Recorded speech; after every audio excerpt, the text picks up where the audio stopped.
consent to being filmed. This is not a counseling session. This is just my homework and for me to practice these skills that I've been learning. Yes. Okay. I also wanted to address the confidentiality. When I upload this document onto Blackboard, I'll upload it onto YouTube.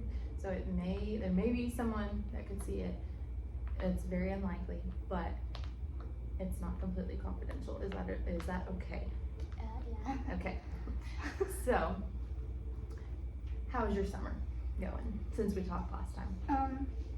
So I think last time that we talked, I think it was the day before my callback for Descendants. And I went and I did the callback. And so essentially a callback, I think I talked about it last time, but it's basically we just go in a room with, normally they did it a little bit differently this time. Normally it's like one person goes and then you read or you sing the song for the character that you have been called back for, and then the whole group of kids come back and read lines for the character and other characters that basically but this time they had everyone in a big room and we just sang our song one by character. But I got the character I wanted. I got Evie, so yay. And we've started rehearsals.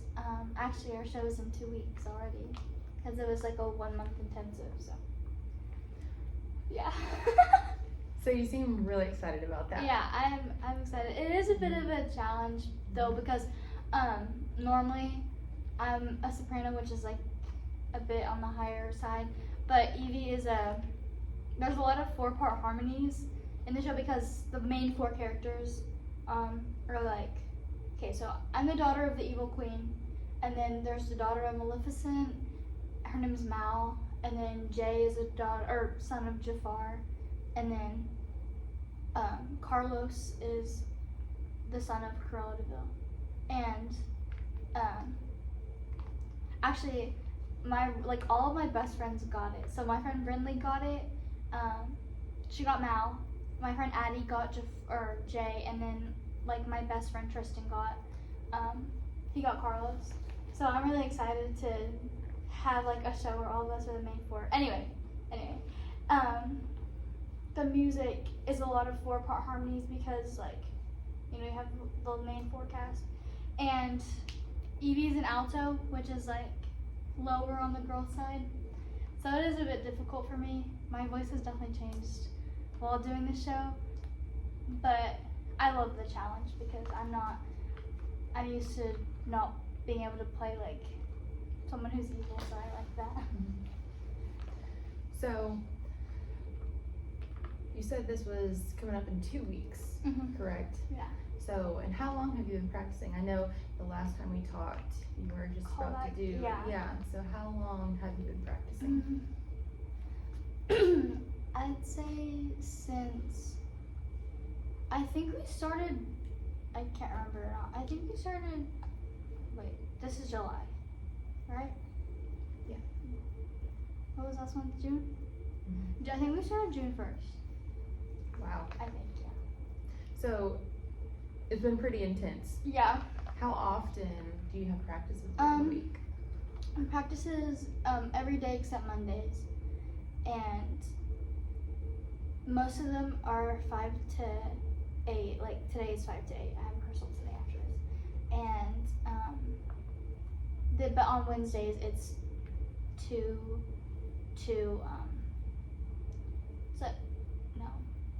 I think it's 2 to 5, and then on Saturdays sometimes, last Saturday we just did it was just 9 to 12, but normally we do 9 to 3. So, but we get a lunch break. So, do you usually bring your lunch, or do y'all go out to eat somewhere?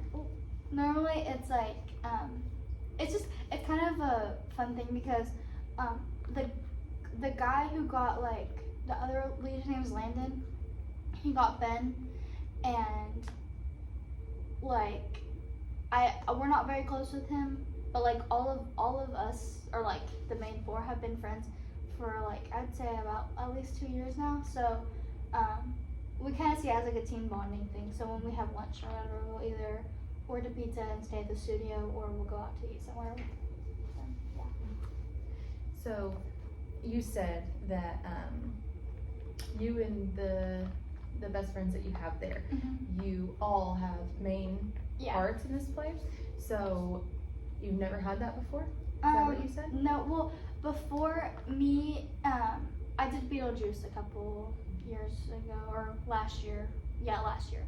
At the beginning of school last year, and me and my friend Tristan, that's actually how we became friends.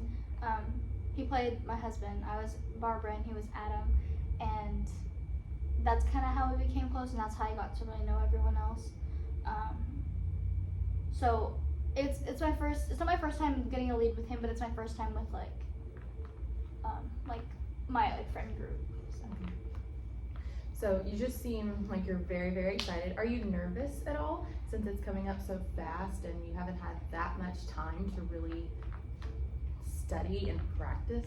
Yeah, well, I'm a bit nervous. Like, I normally get my lines really quickly, but my last show I was Sandy, and I had like a lot of like wordy lines, like because I was like a scientist, so I had to like say a lot of stuff. But Evie is kind of the same thing, because she's like supposed to be like dumb because her mom wants her to be dumb so she can get a boyfriend. That's literally like the thing. But then she's like, she goes to school for like the first time and she realizes how much she loves learning and how much like how she actually is smart. And so a lot of my lines are like number lines, I guess.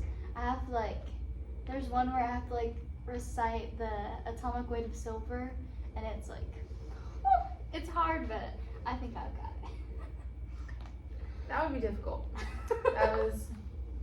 I would not want to do that. I'm glad it's you, not me. No, that sounds like a lot of fun. Yeah.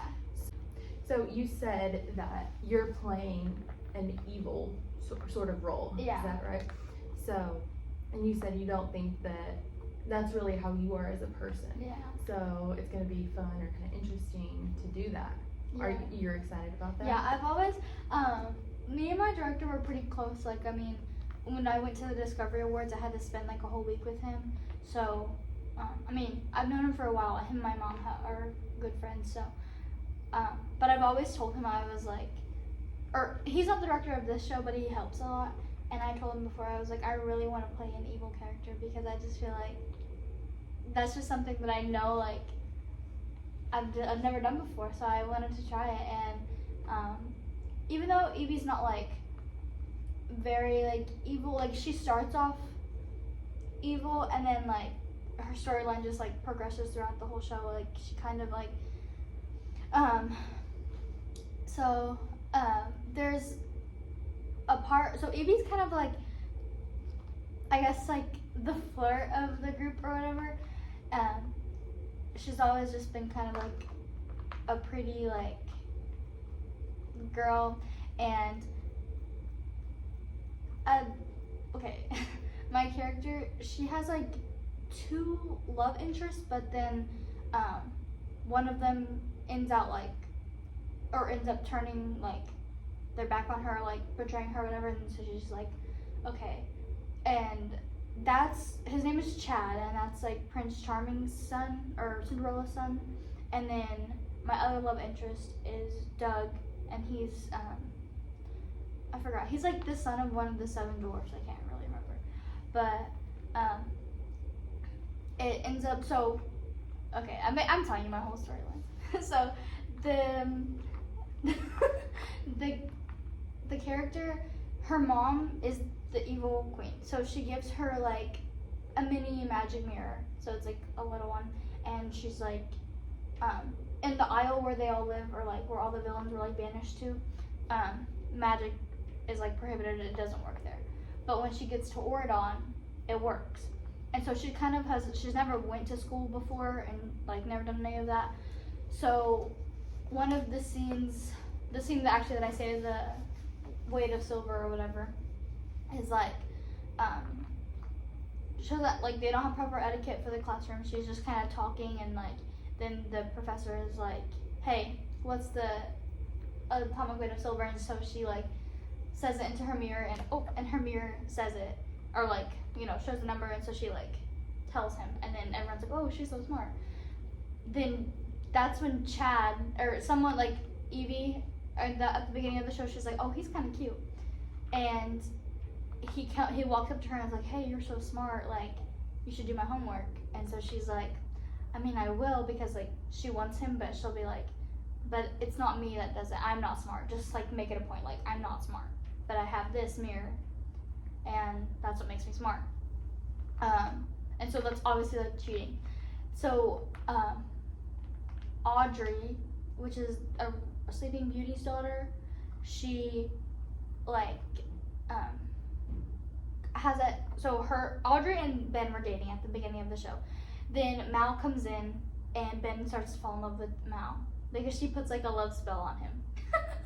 And Audrey like is mad, so she starts dating Chad, like just out of spite. And Evie is like, oh, okay.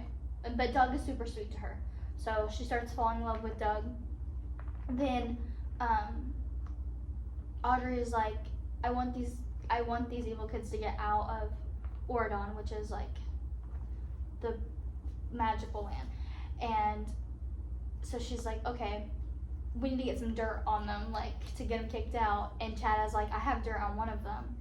So he tells the professor, and then Evie gets like kind of an ultimatum. They're like, okay, we're gonna expel you. And she's like, no, please don't. And then they're like, okay, well, if you can pass the test by your own, then I'll give you back your magic mirror, and then you won't get expelled.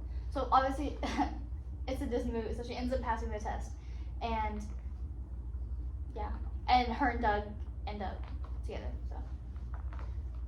So you seem like you're really, really excited. Yeah. And I love that. You are so excited about this. The last time that we talked, you were very nervous, I think. Yeah, I was nervous. But you just completely shifted. You're excited and you're ready as it's coming up. Yeah, so. I think then I was nervous because I don't know if I had talked about it before last time. I can't remember. I know I've definitely mentioned her, but my friend Brinley and I were kind of like, we're very different, like looks wise, but we're kind of like the top pick of the girl, like the main lead every time. And even though me and her are very close, it's like it's obviously gonna be hard for a friendship when you're constantly getting put up against each other. I think I was more nervous that I knew if she got the character, I'd be happy for her, but I was scared that if I not that she's like a bad person or anything like that, but like I was just nervous for the outcome of it. But I knew that anyway, she ended up getting it, and I was so happy for her. And I wanted Evie more anyway, but like not that it's like oh, I need to stand my ground kind of thing, but you don't like blatantly want to be like, oh, I want the side character, like, you know. But I really did just want this. I really wanted Evie, and she's not, I mean, she's a lead, but I don't know, it's just I wanted to play that character, and I'm so excited that I can. So you said that your friend Brinley, is that her name? So if you would have gotten the lead position, how do you think she would have felt? Well, that's what I was kind of nervous of, because during SpongeBob, I got Sandy, and I feel like she's just, this is the kind of person she is. I love her, but she's like very much like tiny little blonde girl, cute, and like I guess she's just kind of used to getting her way. So like that was my first year last year, so I just auditioned, and I wasn't really I didn't really know anyone really there, and I auditioned and I got the part. And then I think it kind of, before, me and her weren't really friends before that, but she started talking about me, and then I was kind of like, okay, you want to talk about me, then I won't be your friend. And I kind of told her, I don't appreciate you talking about me behind my back, because you don't know, not saying oh, you don't know what I go through, but I drive an hour every single day just to do this. And I feel like you can say you don't think I deserve it, but I know that I do. And then I feel like that kind of like allowed her to gain like some respect for me. So she was like, I'm so sorry, I didn't, like, I think I was just not used to getting my way. And so I was like, okay. I was like, but me and her are close now. So but I feel like if I were to get Mal, she had talked about it. She was like, watch them like flip us. Watch me get Evie and you get Mal. And I was like, I mean, it's possible, but I said that, but I didn't really want it to be possible. But I feel like if I would have gotten Mal, I feel like she would have still been happy for me either way. Because I feel like we've kind of grown on, because if I were to tell her, or if she would have done the same thing as she did last time, like 3 strikes you're out, like, I'm not talking to you again. Because I know what I do and I work hard for this, and if you're gonna talk about me in a negative way, then that's not what friends do. So it's just like, yeah. So I love how you're very confident in the way that you handle yourself. You know that you are worth a lot, that you are good at theater, and you're proud of yourself, right? Mm-hmm. So do you think we could do a little technique? And I'm gonna ask you a question, and you kind of tell me how you feel about the situation. Okay. Okay. So if you were to get the role of the main role, Mm-hmm. And your friend was upset, on a scale of 1 to 5, if she started talking about you like she did, you know, like you said, how would that have made you feel, with 5 being the most upset, 0 like it wouldn't bother you at all? I feel like it definitely would be a 5, because I mean, it's just like, friends are a very touchy subject for me. I haven't been able to like really keep friends, and not because like, it's just, I think my parents have definitely like instilled values in me from like a very young age that are like, hey, if these people are doing something wrong, then you don't hang out with them. Like, you know, that's just kind of like the bare minimum. And I feel like also, just for me, I have very high standards of myself, because I don't want to look back in like years and be like, why did I do that? That's so stupid. Like, when I could have made a better choice. So, like I said, friends is something I take like seriously, because it's someone that you choose to keep in your life. It's not like, I mean, family is something that is just in your life, but like friends is something that you choose. So because I told her like that, because I mean, I'm not like a very straight, I don't like I do not like confrontation, but I just know like that's something that I don't really stand for, is people talking about, and that's just like bullying in general. So even if it wasn't about me, if it was about anyone else, if say someone else say she got in the role, and I heard someone was like, she does not need that. I'm like, hey, she got that role, so I mean, obviously she deserved it. That people seen something in her anyway. That's like, now she got the lead role. But if she would have talked on me, I would have been upset, because me and her have gotten really close over the last like few months, or even like the last year. So can we try to think of a situation, even though this didn't happen and it's not true, but say it did happen next play that you guys had. Maybe you got the lead role and she got upset. How could we bring that 5 down to a 4, maybe even a 3? What could she possibly do that wouldn't be as upsetting in your mind? What's something that would be acceptable for her to do? I would like her to, or like even just anyone in general, like, I guess just really like, of course you're gonna, like, people are gonna be upset, and like, if I got a role that I have thought about my whole life and I didn't get that role, I'd be upset too, but I feel like I would still congratulate that person. So maybe even just like a congratulations would just like really be like, okay, that's okay. Just to show that she appreciates Yeah. what you did. She's not upset with you, she's proud of you, because she is your friend too. Like, you're proud of her for getting the lead role. Yeah. So you're very excited for the play, and it's coming up really soon.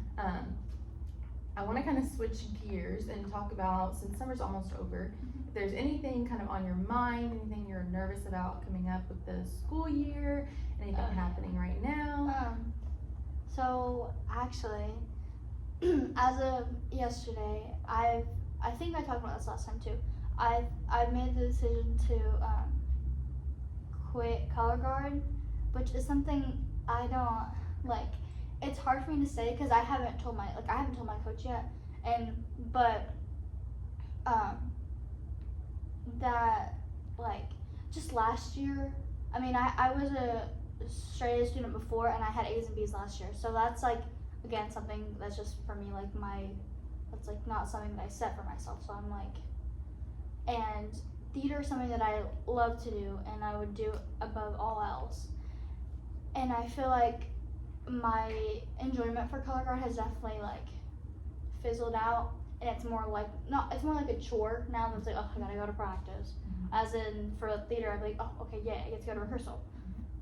And my mom, she kind of like noticed that. She sat me down and was like, I don't want you spreading yourself out too thin, because if you do that, then you're gonna lose your drive for stuff that you actually love. And I'm like, yeah. So that's something that I don't like. I'm not too proud to admit, because I don't like quitting. I don't consider myself a quitter. I think I think I will push myself until, you know, and until like I'm like, okay, well, hold the horses. So that's kind of like setting to me, and something that I'm like iffy about, because also I just met so many great people through the color guard program, and it's helped me a lot with like timing and stuff like that. But it's just, I don't see me going like, obviously it's not like a career thing, like not everything has to have a purpose behind it, but it's like I don't want to keep doing something that I don't enjoy when I could be doing. And also that's just, she also gave me a leadership position. I'm a lieutenant, and so I'm just like, there's 2 captains and then I'm the next one. But I'd only been doing color guard for a year last year, and I feel like that, not that that wasn't really fair to me, but I'm like, I don't have the skills that a lot of these people do. I mean, I understand that I'm like I guess a leader, but it's just like, I'm willing to always help others and help, especially the younger kids, but like and right after this show, we're doing A Christmas Carol, and that's another musical. So I just like, I don't want to do something 50% or 2 things 50% when I could do one thing 100%. So it's like, yeah. So when you first moved schools, you got into color guard, right? Do you think it might have been what you needed at the time, something to grow your friendships? Oh yeah, definitely. With people, but maybe not something long term. Yeah. So you did say you haven't told your coach yet. Are you nervous about that? Yeah, I am nervous. Like, I think I said earlier, like my parents have instilled like values in me, and so my mom was wanting me to go to her in person and quit, and like go up to her and be like, hey, Miss Angel, I can't do this, or like, you know, tell her all my reasons. But I think I'm nervous for that because she has like, not that she's a bad person or mean, she's just very like a firm person, and so I know she won't appreciate that, and I just feel awful doing that. So I'm nervous to quit, but I feel like once I do, it's like, not that I won't ever see them again, but it's like something that like, okay, that's done, you know? Well, we don't have too much time left, but would you mind if we did one more technique? Maybe you kind of practicing or kind of saying what you want to say to your coach. So you pretend that she's right here, and okay. Maybe I'll pull up a chair and you pretend that this empty chair is her sitting there, and you just kind of tell her what you're thinking, what you would like to, while she's not here, actually say it. So maybe in the moment, if you do, yeah, so already have it out. You can kind of imagine both scenarios. If she's upset, if she's understanding, we can kind of figure out what you should do in that situation. Is that okay? Yeah. Okay, let me grab a chair.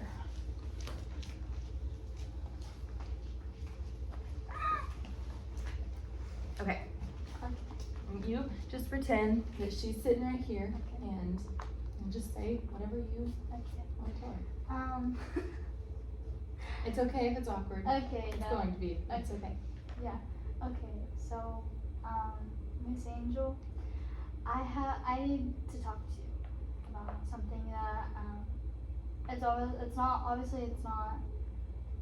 something that I'm proud of, but it's something that I just kind of need to get done. That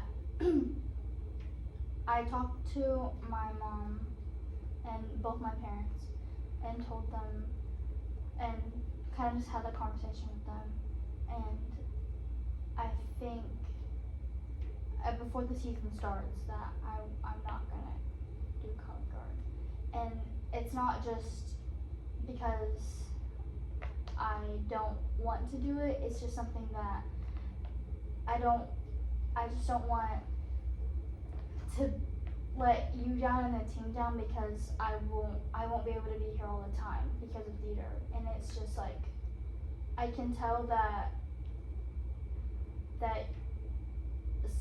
like you and the other girls like are kind of like disappointed that I'm not able to be here all the time, and that's just something that like I know that someone could even continue to take my leadership. I don't want to take this leadership position and only be able to do it halfway when there's someone else that this is what they love to do, color guard, and they can't continue, and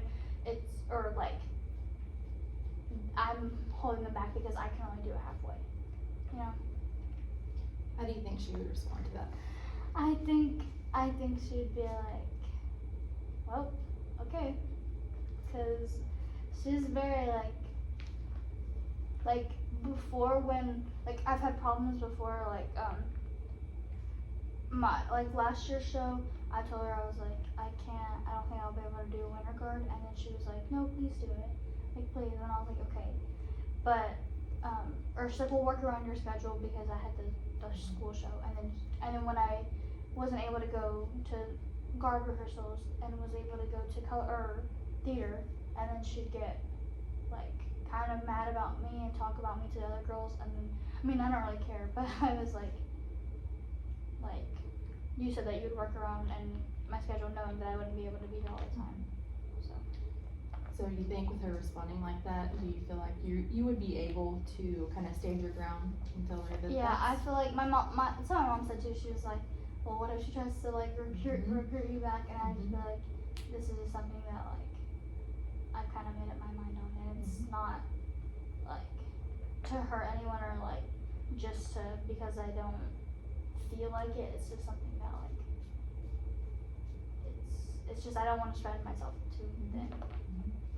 So do you feel like saying it out loud, does that make you feel any better about the situation, more prepared, or? Yeah, I feel like I'm not as like unsure of it because like I mean when I talked about it last night, I was kind of unsure of like if I was really gonna falter. That I was like I might just keep doing it just because like I don't want to quit, because I feel like quitting is like the hardest thing.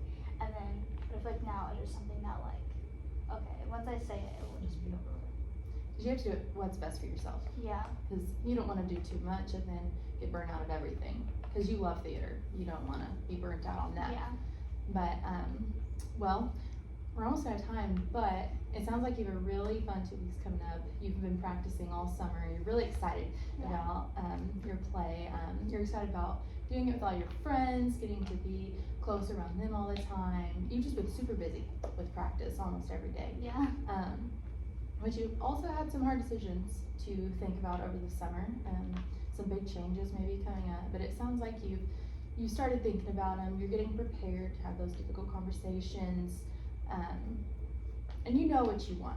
You're confident in what you want to do, you know what you are looking forward to, you know what you are excited about.